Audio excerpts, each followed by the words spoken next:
Assalamualaikum warahmatullahi wabarakatuh. Shalom, Om Swastiastu, Namo Buddhaya, Salam Kebajikan. Kami dari kelompok 2 dalam memenuhi tugas akhir di mata kuliah hukum pidana khusus yang beranggotakan Febiana Haryadi, Armando Bonisius Noti, Esther Triana, Vira Prananda, Mutiara Zuwardani, Regina Aurila, Kinanti Inaya, Christina Brian Clarissa, Helmi Zaki, dan Siti Aulia Azhara. Dalam tugas ini, kelompok kami akan menjelaskan mengenai analisis kasus penyalahgunaan narkoba dalam studi putusan nomor 984-Pitsus-2021-PN Jakarta Selatan. Terdakwa dalam kasus ini adalah Seno Maryadi bin Marzuki. Pada hari Senin tanggal 2 Agustus 2021, sekira pukul 20.00 waktu Indonesia Barat, bertempat di rumah yang beralamat di Bukit Duri Tanjakan, nomor 12 RT 1, RW 11 Kelurahan Bukit Duri, Kecamatan Tebet, Jakarta Selatan, tanpa hak atau melawan hukum, menanam, memelihara, memiliki, menyimpan, menguasai, atau menyediakan narkotika golongan 1 dalam bentuk tanaman. Anggota polisi dari Sat Narkoba Polres Metro Jakarta Selatan mendapat informasi dari warga masyarakat bahwa di daerah tersebut sering dijadikan tempat peredaran serta penyalahgunaan narkoba. Lalu setelah dilakukan penggeledahan badan serta rumah terdakwa ditemukan 1 bungkus kertas coklat berisikan daun-daun kering yang biasa disebut narkotika jenis ganja dengan berat neto 7,5573 gram. Selanjutnya, terdakwa berikut barang bukti langsung diamankan ke Polres Metro Jakarta Selatan untuk pemeriksaan lebih lanjut. Untuk menjatuhkan pidana terhadap terdakwa, maka majelis hakim perlu dipertimbangkan terlebih dahulu. Hal-hal yang memberatkan yaitu perbuatan terdakwa tidak mengindahkan program pemerintah dalam melakukan pemberantasan peredaran narkoba dan perbuatan terdakwa meresahkan masyarakat. Sedangkan hal-hal yang meringankan yaitu terdakwa berlaku sopan dalam persidangan, terdakwa mengakui dan menyesali perbuatannya, dan terdakwa belum pernah dihukum. Selanjutnya, terdakwa terbukti secara sah dan meyakinkan bersalah melakukan tindak pidana tanpa hak atau melawan hukum menanam, memelihara, memiliki, menyimpan, menguasai atau menyediakan narkotika golongan 1 dalam bentuk tanaman.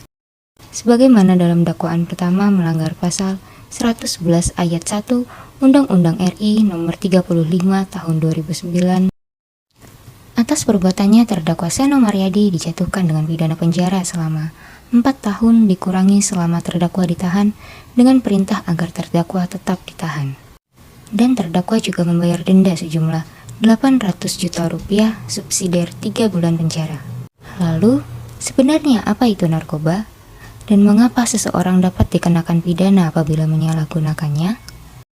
Narkoba adalah singkatan dari narkotika, psikotropika, dan zat aktif lainnya, atau obat berbahaya yang jika dimasukkan ke dalam tubuh manusia, baik melalui cara dihirup maupun dengan cara disuntikan, dapat mengubah pikiran, suasana hati, atau perasaan dan perilaku seseorang. Tindak pidana narkoba merupakan kejahatan yang memiliki jaringan yang tidak pernah putus.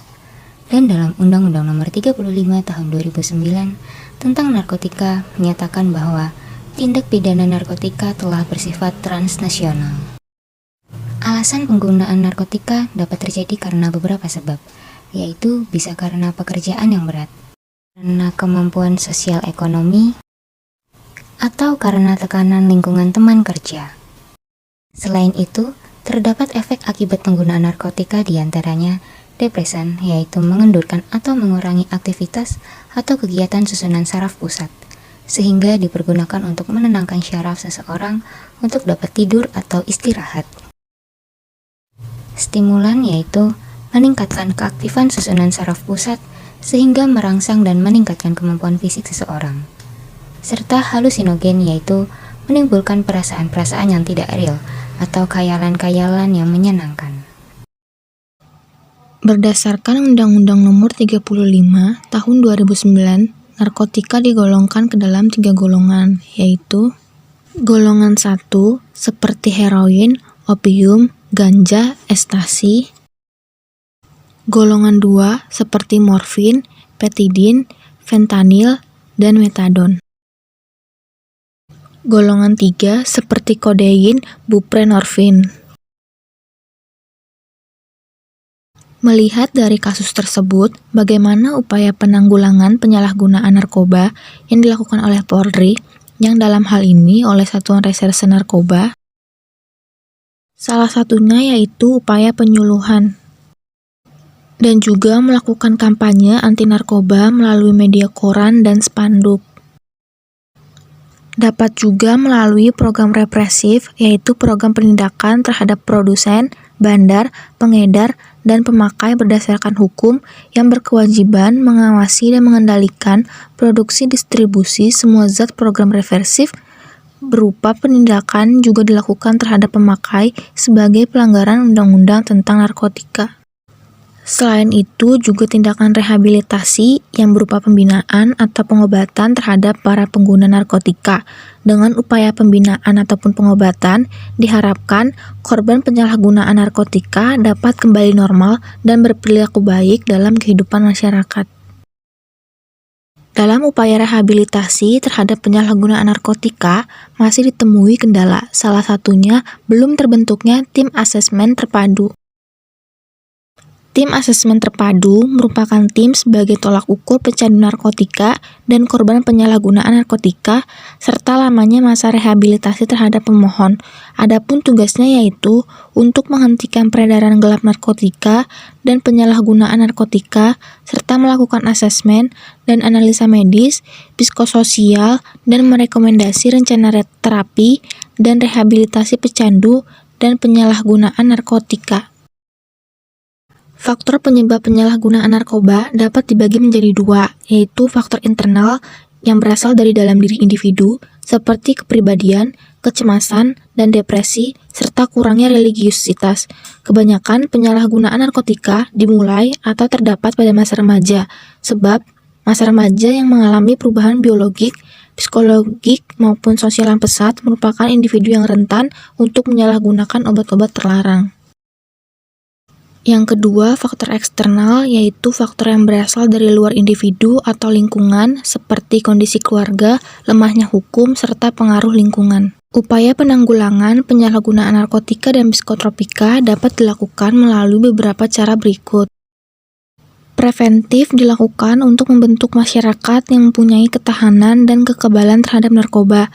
Pencegahan penyalahgunaan narkoba dapat dilakukan dengan berbagai cara, seperti pembinaan dan pengawasan dalam keluarga, penyuluhan, pengawasan tempat-tempat hiburan malam oleh pihak keamanan, pengawasan distribusi obat ilegal, dan melakukan tindakan lain untuk mengurangi atau meniadakan kesempatan terjadinya penyalahgunaan narkoba. Kuratif bertujuan untuk penyembuhan para korban, baik secara medis maupun dengan media lain, seperti tempat-tempat penyembuhan dan rehabilitasi pecandu narkoba, yaitu pusat rehabilitasi narkoba. Rehabilitasi dilakukan agar setelah pengobatan, para korban tidak kambuh kembali ketagihan narkoba. Rehabilitasi berupaya menyantuni dan memperlakukan secara wajar para korban narkoba agar dapat kembali ke masyarakat dalam keadaan sehat jasmani dan rohani.